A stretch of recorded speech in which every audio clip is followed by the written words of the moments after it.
gente che giudichi sfortuni lata, se potesse non saccia che facesse, ma fanno venire una raggia e una nervatura che bugiura e facesse capo e mura. Se una femmina ha perso suo marito e dopo sta sfortuna non tiene più a nessuno, e vivere maligno invece il conforta, si mettono agli oracais e pure morto.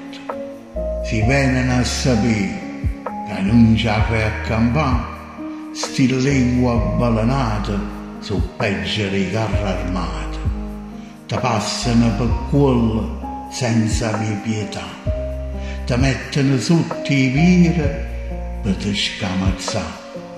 E lacrime una mamma che in famiglia ha perso un figlio non la fa impressione o non poche commozioni.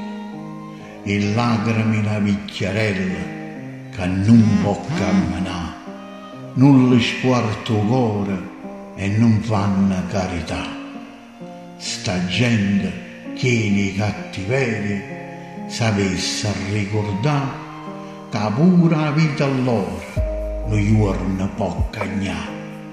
Se non tiene pietà, amore e compassione, se non tiene rispetto e gentilezza con nessuno, ci credo o non ci credo, non giorno per giustizia succede pure a te. Continua a giurare e a non tenere pietà. Se non può capire che chi soffre tu li hai rispettato, se non può capire che nessuno in coppa a terra sta all'altezza di giudicare, quando tocca a te sarà troppo tardi.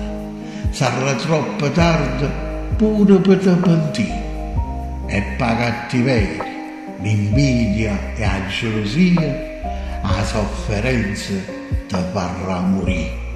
E quando arriva in cielo, che purgatorio, troppo giudizio e Dio, l'inferno sarà a casa tua.